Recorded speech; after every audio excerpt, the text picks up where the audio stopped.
16, verses 20 through 24.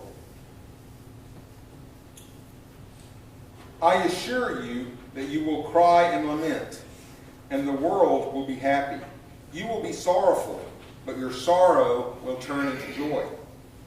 When a woman gives birth, she has pain because her time has come. But when the child is born, she no longer remembers her distress because of her joy that a child has been born into the world. In the same way, you have sorrow now, but I will see you again, and you will be overjoyed. No one takes away your joy. In that day, you won't ask me anything. I assure you that the Father will give you whatever you ask in my name. Up to now, you have asked nothing in my name. Ask and you will receive, so that your joy will be complete. The word of God for the people of God. Thanks be to God. Well, in light of our text today, I'm going to go ahead and start off with a joke. I'm telling you this so that you know it's a joke and then you laugh, okay? Okay. Just in case, because my delivery isn't always the best. So, there was a middle-aged woman once who had a heart attack and ended up having to go to the hospital. And on the operating table, she had an experience to where she came face-to-face with God, right? You know, kind of an afterlife experience or a near-death experience. And she says, "Oh, is it my time?" And God says, "No, it's not your time. You're not going to die for another 30 years. And so she goes, "Okay." And sure enough, she wakes up. And, the operation is a success, and she's healing, and she's feeling better. And just before she gets released from the hospital, she decides, "Hey, you know what? I've got another 30 years. So she decides to make the best of it, right? If I've got another 30 years, so she gets, the liposuction, she gets all the augmentations, she gets the facelift, and she figures, man, I'm going to do this right. And so she gets all that done and everything, and then decides to go out the door, and sure enough, she gets run over by a bus and killed. And she comes face to face with God again, and she says, "I thought you said I had another 30 years. He goes, "Oh, it's you. I didn't recognize you."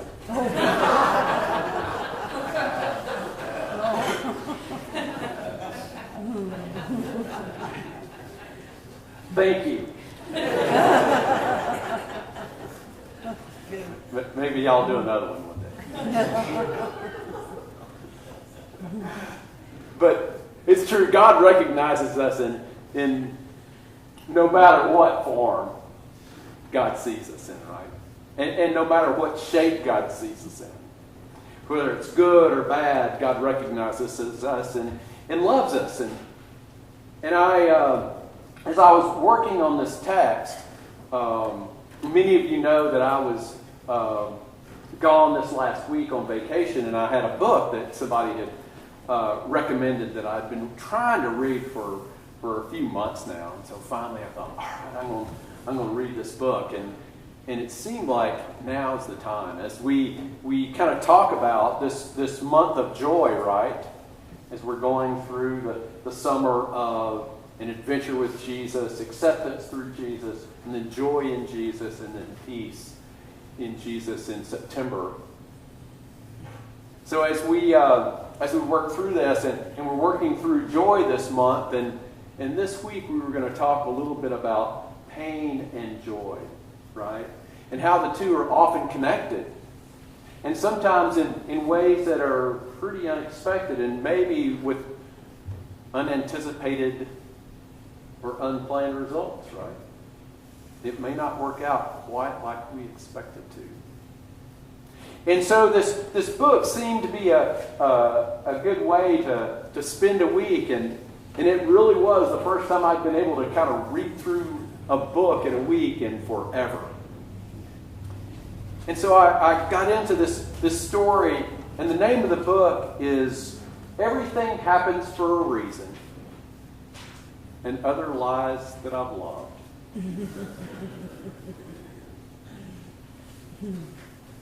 We wonder, don't we, sometimes, we wonder what God is up to. And in her book, Kate Bowler talks a little bit about what she has been going through. And she came up to kind of give you an idea of what her story is like. She came up and was in a supportive home and in a supportive church, and got really involved in several of the churches, and even wrote a book about it, about churches that are connected to what is often known as the prosperity gospel, right? You know, that if we work just a little bit harder, we can make it work. If we pray just a little bit harder, it's all going to be good. And that everything happens for a reason. And if something bad's happening to you,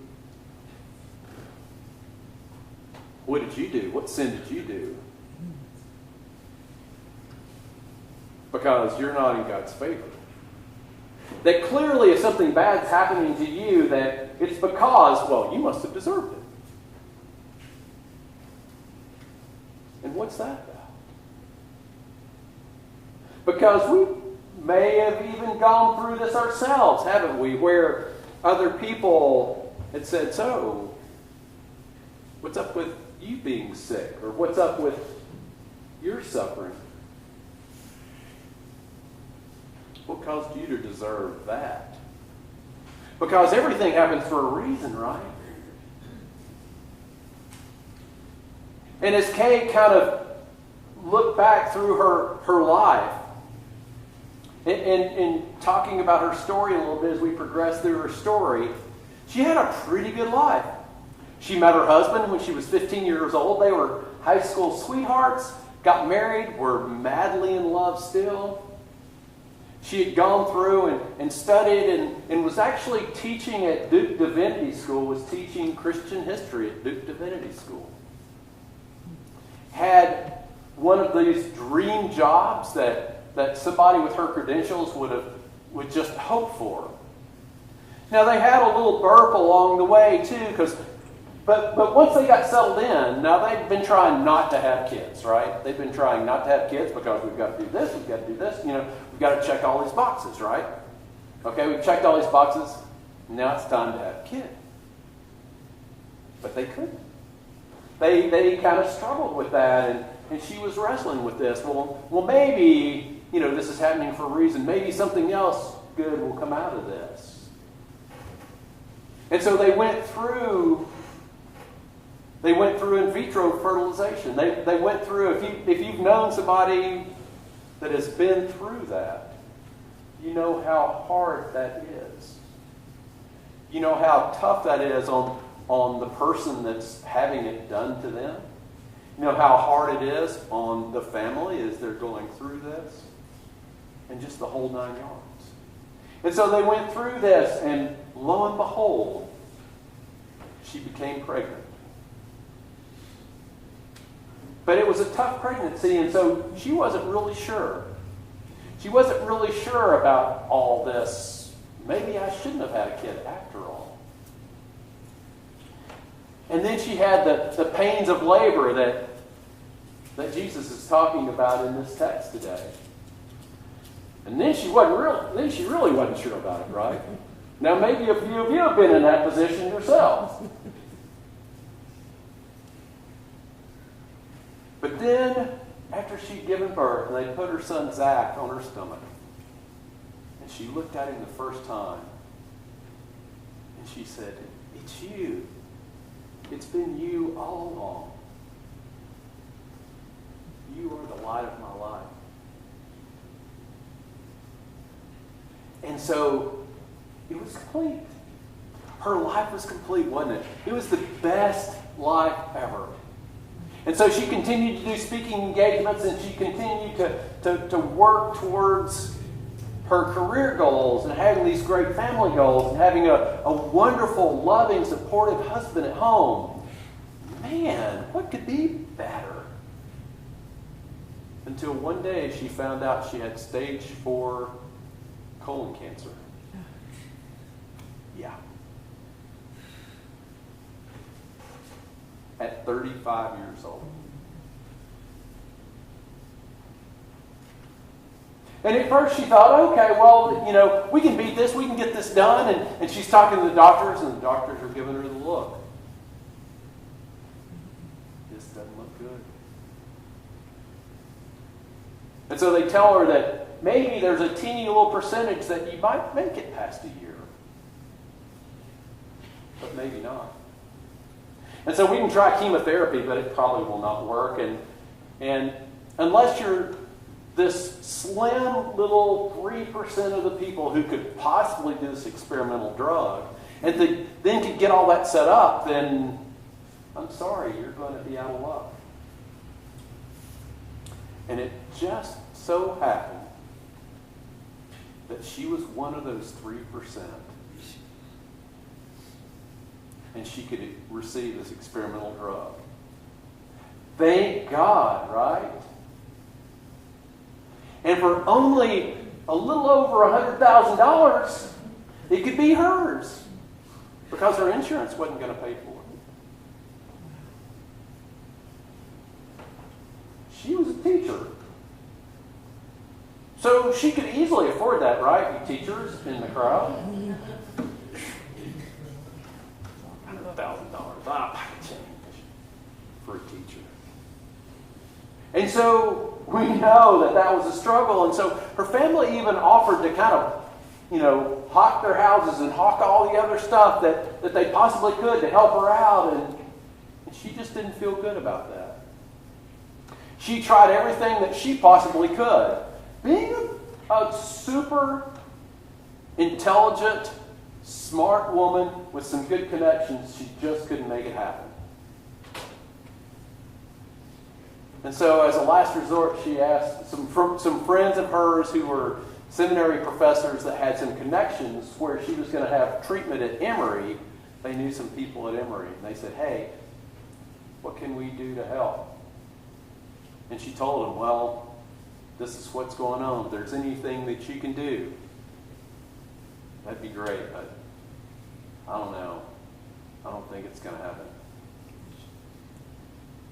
And of course, as you might imagine, if you've ever sat with somebody or been with somebody that was struggling like she was, and all you want to do is help, finally, it's something that we can do, right? And so they got on the phone and they made all the calls and they did every possible thing that they could do. And it worked. She was able to go into this experimental program and get some treatment. And so now she's on this, what she calls a 2-year cycle. Every 2 years,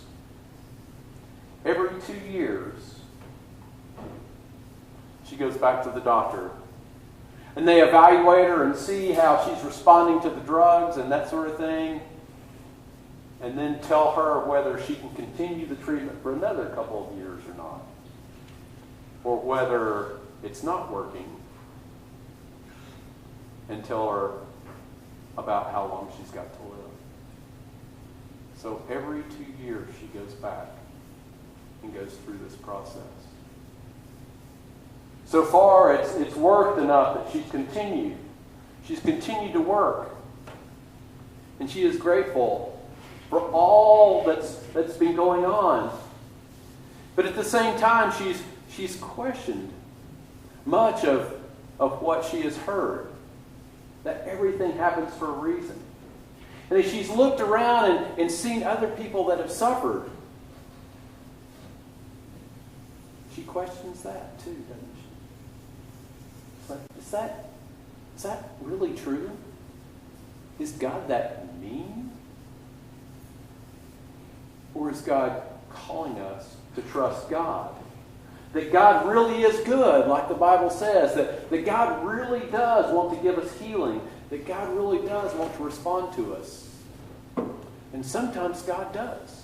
Sometimes God comes through in big, miraculous ways. And I think many of us, maybe all of us, have seen that at one time or another, even experienced it in our own lives.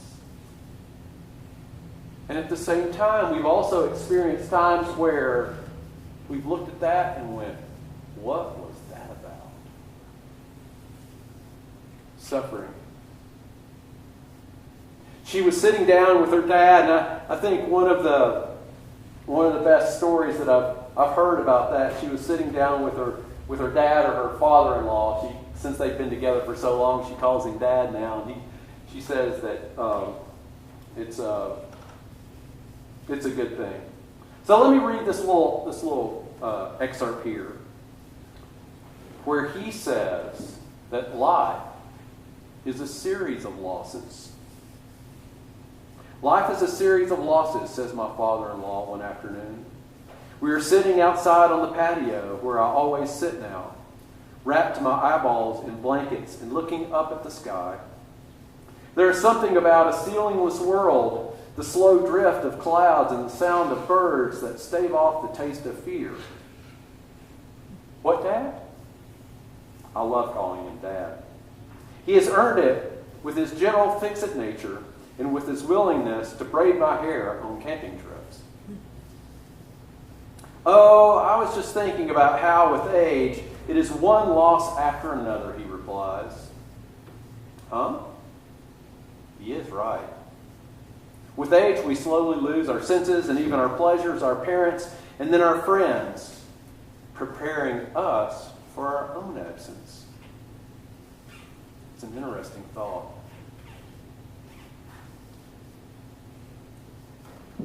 First, there was racquetball, he says, suddenly jolting me back into the present. What? I had to give up racquetball in my 50s. That's not exactly the kind of thing I'm worried about right now. I'm just trying to survive. I yell at him with mock rage. He laughs and then spends the next half hour kind of backtracking and trying to remake his point until I demand that he never repeat it again and that we get coffee and a biscuit because my habits are increasingly geriatric. Lord, save me from old people.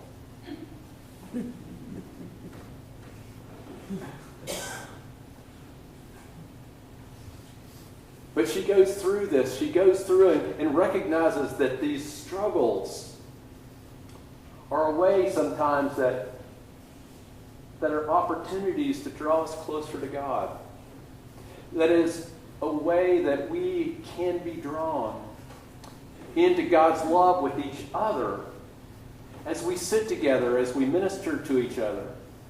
And as she has sat with her friends, and many of us have sat with our friends in our own suffering, with our family, and those that are close to us, ministering to us in love. Thank God for friends. Thank God for family that loves us. Thank God for God's redeeming love.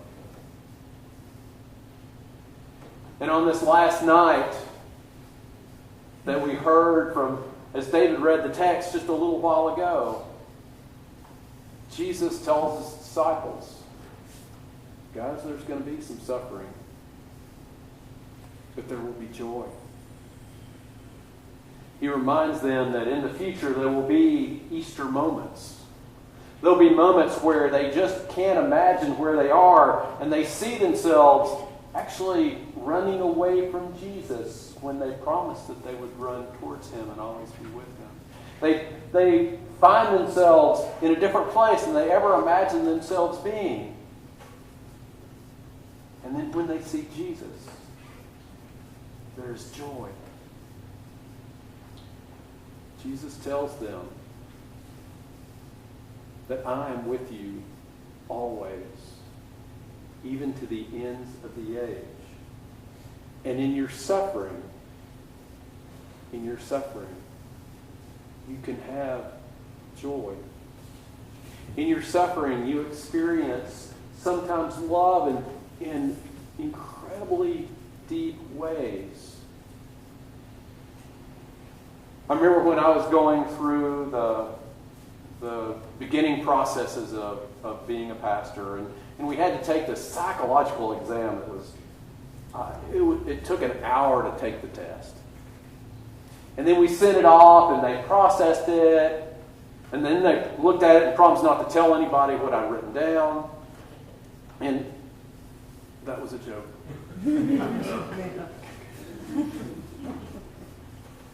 And one of the things that they did, they wanted to kind of see, if anything popped up that maybe they should know about. Maybe this isn't quite the track for you. Maybe you should be in government. Oh, wait, sorry. But one of the questions that I answered that kind of came up to the psychologist was he was a little concerned about it maybe. And the question was, do you feel like you need to suffer? And I said yes. And he says, oh, you feel like you need to suffer? Because some people do, right? They feel like we need to suffer. And if we're not suffering, then that's not okay. And I told him that the reason why I checked that box is because, you know what? I've lived a pretty good life. I've had it good most of my life. And as a pastor, I know that I'm going to be with people that have suffered and are suffering a lot. And if I haven't suffered, how can I minister to them? He says, I see where you're going with this. And he was okay with it, but at the depths of it, I think it's true, isn't it? I think when we suffer, when we experience that, then we can not only experience God in new ways, that we learn to trust God in new ways. But we also are drawn to each other. And it gives us an opportunity to minister to each other through the suffering that we've had. I think it's one of the ways that God uses us to minister to other people. I think it's one of the ways that God is able to help other people experience love. Personally, I don't think God is the one that causes us to suffer. I think God is a God of restoration. I think God is a God of love. I think God wants the absolute best for us and nothing more. But stuff happens, doesn't it? And God promises to be with us through our suffering, through our joy, and even bringing joy into suffering. As I was driving towards the river this morning, I was listening to NPR. Krista Tippett, she's got this little thing that's early morning on Sunday mornings. And it's always kind of interesting, the people that she has on there. And one of the guys was an African American who was speaking about suffering and how his grandmother had been connected. She was close enough to slavery that she had actually experienced it in her life. And she had seen the physical effects of it in her life. Oftentimes we're pretty removed from it at this point, but she had really experienced it and been a part and had physical effects from it. And what she had done is she had, like many others that had walked through that place in their life, that had been through slavery, that had been through oppression, that had been through a really tough